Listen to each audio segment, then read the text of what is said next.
माँ सिर्फ देना जानती हैं। मम्मी, आपका ये कुकिंग वाला शौक हमें बहुत महंगा पड़ रहा है। घर में सब कुक के हाथ का बना खाना खाते हैं, फिर भी आप अलग से खाना फेंकने के लिए क्यों बनाती हो? पता भी है कि इस तरह कितना पैसा खर्च होता है। अरे पर बहू, मैं तो सब रोहित के पसंद का खाना बनाती हूँ। मम्मी, वो सब मुझे बचपन में पसंद था। अब इतना तेल खिलाकर बीमार करोगी क्या? वैसे भी मैं पूरा समय कभी क्लाइंट तो कभी बॉस के साथ मीटिंग में रहता हूँ। इसलिए आप अपनी बर्बादी को मेरा नाम तो मत ही दीजिएगा। ये है पिंकी की सास निर्मला, जिन्हें सबको अपने हाथ का खाना खिलाना बहुत अच्छा लगता है, लेकिन राहुल और पिंकी को ये पसंद नहीं है। इसी के चलते वो निर्मला को खाना बनाने के लिए 10 बातें सुनाकर वहां से चले जाते हैं। मेरे मन में तो सिर्फ अपने बच्चों के लिए प्यार है, पर शायद अब उन्हें मेरी जरूरत नहीं है। मुझे गांव वापस चले जाना चाहिए। जहां एक तरफ निर्मला दोबारा गांव जाने के बारे में सोच रही होती है, वहीं उसका पोता परम अपनी दादी के शौक को प्रोफेशन में बदलने का आइडिया सोच रहा होता है। अगली सुबह निर्मला गांव वापस जाने के लिए कपड़े पैक कर ही रही होती है कि परम फोन लेकर दादी के पास पहुंचता है। दादी, आप कहीं नहीं जाओगी? अरे नहीं बेटा, मेरा गांव चले जाना ही ठीक रहेगा।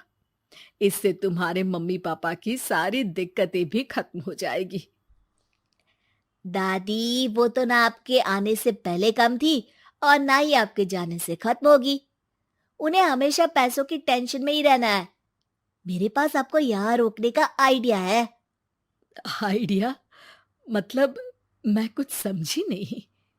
इस पर परम अपनी दादी को YouTube खोलकर उसके बारे में सब कुछ बताता है, जिसे सुन दादी कंफ्यूज हो जाती है। अरे बच्चे, तूने इस बुढ़िया के बारे में इतना सोचा, वही बहुत बड़ी बात है। देख, मुझे ये सब समझ में नहीं आता। तू मुझे जाने दे बेटा। अरे दादी, इसमें कुछ मुश्किल नहीं है। मैं हूं ना हेल्प के लिए। आप बस खाना बनाओ, और पता है, YouTube की मदद से आप अपनी स्पेशल रेसिपी लोगों को सिखा भी सकती हो। अच्छा, ऐसा भी हो सकता है? मतलब, बस घर बैठे मैं दूसरे लोगों को सिखा दूंगी? सिर्फ कुछ लोगों को नहीं, पूरी दुनिया को सिखा सकती हो, और उसके लिए आपको सिखाने के पैसे भी मिलेंगे दादी।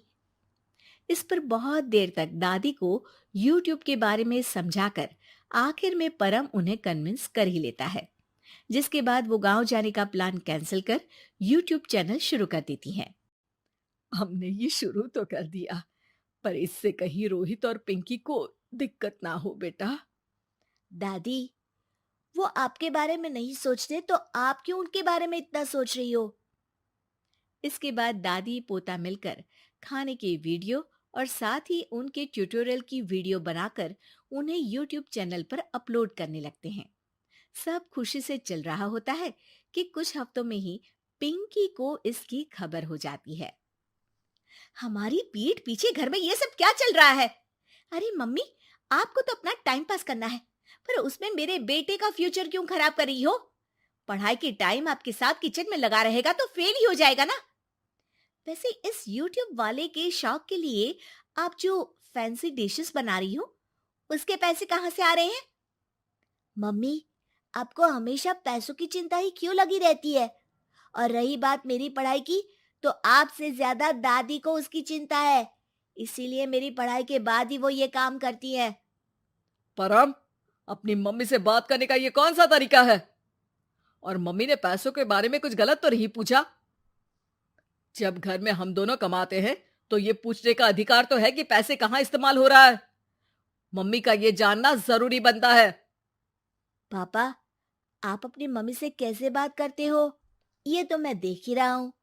तो आपके मुंह से ये बातें तो अच्छी नहीं लगती। और रही बात पैसों की, तो आप दोनों हर समय मुझसे दूर रहने की कंपेंसेशन में जो पॉकेट मनी देते हो ना, हम उसी से ये सब कर रहे हैं।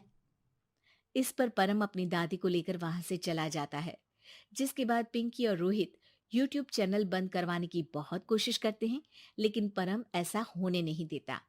इसी तरह महीने बीत जाते हैं। पर चैनल का कुछ खास ग्रोथ ना देखकर निर्मला निराश हो जाती है। हम इतनी मेहनत करते हैं, फिर भी आज तक मैं तेरा 1 रुपया भी वापस नहीं कर पाई। अब तो रोहित ने तुझे पैसे देने भी बंद कर दिए और तेरी सारी सेविंग्स भी खत्म होने को आई है। बेटा, मुझे लगता है कि हमें ये सब बंद कर देना चाहिए। दादी, यूट्यूब चलने में मेहनत के साथ ढेर सारा सब्र भी लगता है। देखना, कुछ महीनों में सब सिर्फ आपको ही देखेंगे, और अगर फिर भी कुछ नहीं हुआ तो बंद कर देंगे। परम की बात से दादी मान जाती हैं और वो अपना काम जारी रखते हैं। अगले ही महीने पूरी दुनिया में लॉकडाउन लग जाता है, जिसमें सब घर में तो बंद हो जाते हैं, लेकिन साथ ही पिंकी की जॉब चली जाती है और रोहित के ऑफिस में भी ज्यादा अच्छे हाल नहीं होते। लेकिन वहीं लॉकडाउन के असर में निर्मला के सब्सक्राइबर्स और व्यूज बढ़ने लगते हैं। देखा दादी, मैंने कहा था ना, एक दिन सब आपको ही देखेंगे। अब तो आप बस रोज एक वीडियो अपलोड करो और जादू देखो। इसी के साथ लॉकडाउन के कुछ ही महीनों में निर्मला खाने वाली दादी के नाम से सारे सोशल मीडिया पर फेमस हो जाती है, जिस वजह से अब उन्हें यूट्यूब के पैसों के साथ पेड एडवर्टीजमेंट और पेड प्रमोशन भी मिलने लगते हैं।